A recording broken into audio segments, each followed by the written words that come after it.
I don't even know what I was expecting, Austin, but Not that. not that. I don't think I was expecting that at uh, all. Hit it, Nolan. I mean, my God, that was unbelievable. Absolutely unreal. I, when's the last time Gonzaga has looked that good?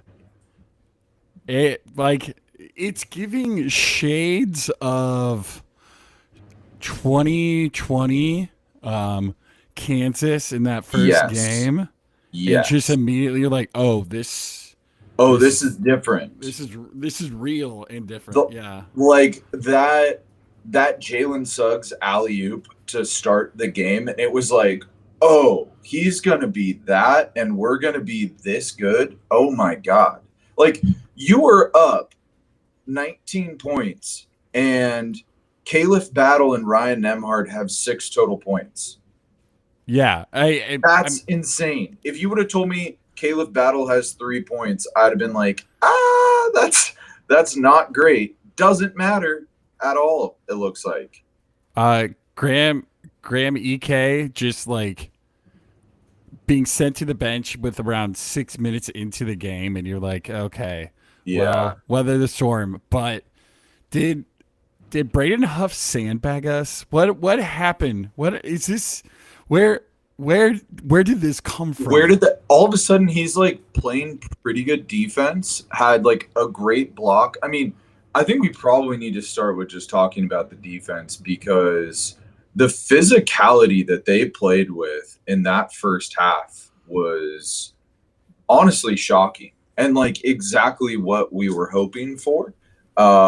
Because we have just not seen that level of physicality defensively since 2017.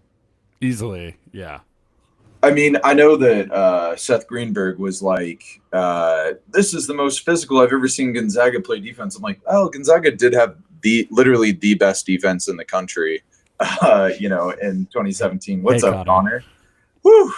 Jeez Louise. Oh my God! It is 12:30 Eastern Standard Time, and I'm just like, am I awake right now? Is this real? You're telling me we were just talking about like the physicality of this team on defense, Connor, and the fact that I don't know. This is giving shades to me of 2020 Gonzaga Kansas, that first game of the season, and you're just like, oh, that's like they do have dudes. The dudes are here.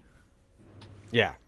Yeah, it's ridiculous. I would like to pat myself on the back for saying that EK would pick up a quick foul and win too much time on the court. I would like to personally throw egg on my face for saying that that was going to be something that was going to be difficult for the Zags to overcome.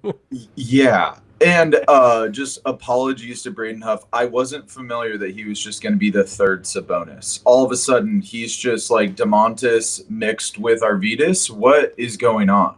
I, I I, that play where he is just backing down from the corner and sees Caliph like cutting towards the 3-point line above the break wide open and just yeah. immediately overhead passes it. Like When is he made? When do you shoot that shot? When do you make that pass? Like, what is going on? Patrick Ewing is fuming. So obviously there are so many components to like this being just like a wild result for the first half, considering Graham Ike is 1 for 3. Not just EK. If I told you EK, Nemhard, Battle, and Ajayi would combine for 12 points in the first half, what score do you think we're talking about? Right. It's like 20-40 and we're down and we're ready to jump.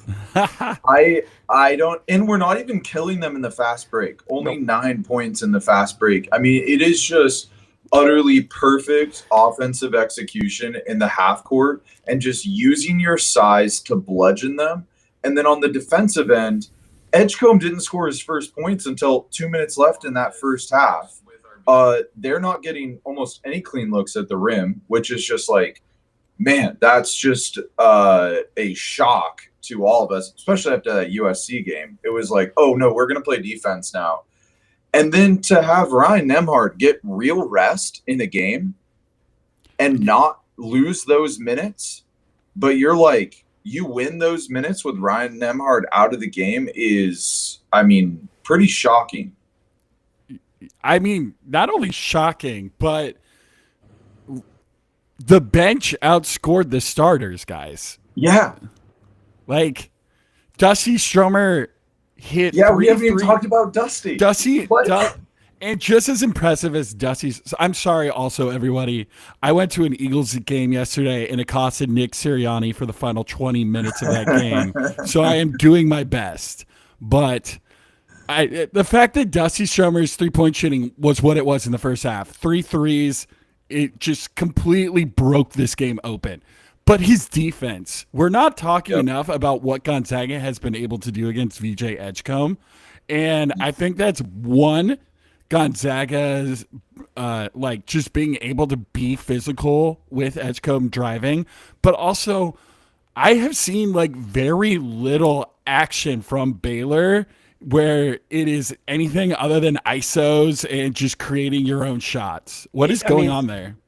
And you see it in the stats, right? Like there's no ball movement. They've assisted on what, a third of their shots to Gonzaga's almost at 70% of their shots are assisted. Gonzaga, everyone's passing. You saw that little. I thought Caliph was gonna pull it, and he just kind of lobbed it over the top to Huff for an easy lay-in. Like those are the types of plays you want to see this Gonzaga team to make. Gonzaga obviously was up double digits without a single point from Caliph Battle. Yeah. And he's been a great passer in this game. And there was one play, I don't know if you guys remember, this was maybe with 4 minutes left, and it was a fast break. And it was Ajayi and Battle on the left side of the floor. And you kind of saw that they were close together. And then all of a sudden, Ajayi cuts to the rim. And you just get a beautiful pass to Caliph Battle. He just clears out for Battle. And Battle, like, he misses the three. But, like, just those little things, that's not something that should happen in the first game of the season with two brand new players. But they have just like so perfectly fit into this team. You've got Ajayi, who literally led the WCC in scoring, and Caliph Battle, who may have been the best scorer in the SEC that wasn't, Reed Shepherd and Rob Dillingham. And they don't even care to score. Not even like they're being passive. It's just they're playing unbelievable defense. That block by Caliph. Gonzaga has 3 blocks and 3 steals. Oh, I'm sorry. Yeah, 3 blocks, 3 steals in this half. Yeah.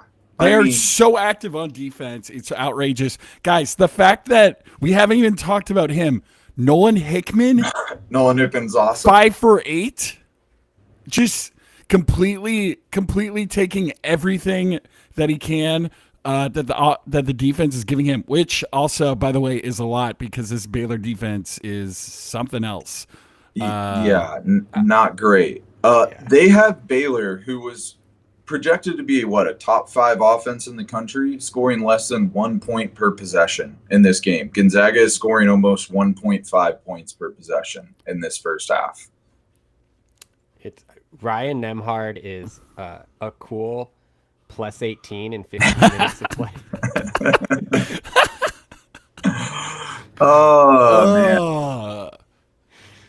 You couldn't ask for a better half of basketball.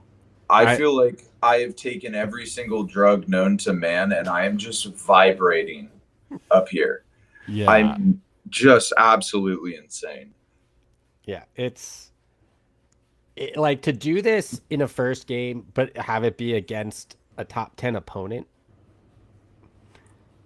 And you said it, the defense to me has been more impressive than the offense because at least we knew the offense was going to get there or be there. Yeah. But the fact that we discussed it, Baylor was tailor-made to beat this Gonzaga defense, or so we thought. Yeah, totally. And you have Braden Huff like perfectly timing a block on a fast break lay-in attempt.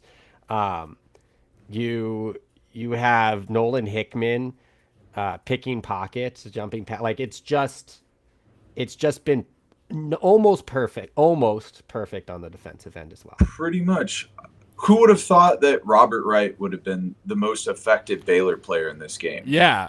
I But- mean, like, We kind of dismissed him. We're like, he was fine at Montverde, but like he's probably not going to play much. And it's like, oh, I guess he's been their best player so far. like, I'm like kind of shocked. I guess I shouldn't have been shocked because Jeremy Roach wasn't that much of a creator for Duke last year. Like that was the issue. It's like, hey man, you're a scoring guard that's 6'2" in an offense that's going to have guys bigger and better at scoring than you. Can you distribute more? But man, it's been a tough go for him in this half so far. I mean, yeah, Robert Wright's been impressive. You look at the assist to shot stats. All 4 assists came from Robert Wright. He made 3 buckets. That means that he assisted on 4 of the 9 shots that Baylor's made. Outside of himself, not a single other player on the team has made a pass into a made shot. That's wild. I mean, like there were 2 spells, right, where Baylor went, I think it was like 0 for 5, then they made a basket, and then they proceeded to go around 0 for 6. Like there was just droughts. And considering where that defense is, they can't afford droughts whatsoever. Honestly, and I don't think we should take away the fact that because Love, I mean, Gonzaga is still leading this game if Love is playing, but Ojinwuna has been awful defensively. Horrible. I mean, in every way, shape, or form. And then, but you can accept it offensively because you're not expecting him to be an Totally. offensive juggernaut. But Gonzaga knows he can't move, and they're taking advantage of it. Mm-hmm. I mean, Braden Huff is like cooking him in the pick and roll. And that's one thing I will say that we didn't see early on in this game was Gonzaga's guards really weren't getting much rim pressure at all. They weren't actually attacking out of the pick and roll much. And you did start to see that a little bit more later on in that first half. But there's more damage to be done. Like, there is a lot more damage that can be done. And also, all of this on the offensive end is, like, repeatable. You know, Baylor's probably going to hit some more shots, but let's be real. It's not like they got a bunch of clean looks here. Like, No. They struggled offensively because of how good Gonzaga was on the defensive end. I And, was so impressed with the recovery defense. for Yes. Gonzaga guards. Wild. It was good. They maybe had 2 to 3 looks in that first half that were like good, clean, easy looks where you're like, man, you can't give that up. Outside of that, they did not give up any clean looks. Every shot that Baylor took was a tough one, or it was from a player that they were very happy to have them shoot a 3. Like, Gonzaga is more than happy to have BJ Edgecombe bomb away from 3. You know, I think at this point in the game, He's he 1 for had 7. 1 for 7, and 3 of them are threes. Like, and he made one kind of tough layup, and that's it. Yeah. And the benefit of that too is that, I mean, Gonzaga's given up, a decent amount of layups in this game, which is fine. I mean, like if Baylor wants to make it a layup drill, like go ahead. Mm-hmm. And despite that, no one's in foul trouble. No. Nope. Like EK came off the floor, but it wasn't because of a second foul, which was good. He didn't And it get was back in the smart. game because Braden Huff was too good. Yeah. Who would have thought that was going to happen? Who saw Ryan Nembhard rest minutes in the first half of a Baylor Gonzaga game? Yeah, A top 10 matchup. Not me. Yeah, what did he played in this in the first half? He got 5 minutes of rest. Nolan Hickman played more minutes. How many games did Ryan even get 5 minutes of rest in a total game last Not a season? lot. I mean, that's a great question. Like in meaningful games, maybe none last year. Yeah. And if Ojinwuna comes back, I mean, he was minus 24 in 15 minutes of play. But what are they supposed to do, Connor? They don't have it. They were guarding EK with Celestine. Yeah, well, what they can't do anymore is Celestine because he's got 3 fouls already and is going to Yep. get 2 in 5 minutes. But like you have to, because the thing is that they're going to be roasting offensively against Ojimuna too. Like you're not taking away anything when he's on the floor. Yeah. At least when you go smaller, you might be able to take away some of what the perimeter scoring is doing. Like It's I mean, is there any way that like is there anything that Baylor can do in this game to like claw back outside of just bomb away from 3 and hope a couple go in? Because there's nothing they can do on the defensive end, right? Like, no, they're just No. I mean like they're just No. going to have to start hitting Oh. shots. They're 2 for 13 from 3. Like that's going to change in this half. sure. And like even if the first half with Huff was an aberration and like he is actually going to be a below average defensive big, like if the alternative to bombing threes is just making layups against Gonzaga, Mark Few's going to be like, oh, I'll keep Braden Huff out there for the scoring alone. Go ahead, beat him in the pick and roll. Like Yeah, you need totally. 19 points more than us in the second half. Also, it is worth noting election night eve. If you are a Gonzaga basketball player waiting in line to score, stay in line. Don't let up. The voting booth is open late. Pick and roll to the polls. Yeah, I don't know. I think we should leave some of the tank, I guess, for after this game if Yeah. we see new wrinkles. Do you, We did get a comment, Dusty looking real confident. Definitely. I mean, and yeah. Dusty, there was extreme one confidence. shot he took that I don't think he made it. I don't think he takes it last year. Like he kind of had a late contest hand in his face, which last year he didn't look as confident shooting the 3 ball. He might have passed it off. He made it in the defender's face. Guys, And the game is back, and I'm with you, Connor. And I mean, like the fact that every single player that played in that first half had at least 2 attempts. We didn't This talk is- about Ben Gregg either. Amazing can after job the game. cutting his physicality, but let's watch the game, then we'll come back at it. We'll be back at the end of the game. Thanks, everybody.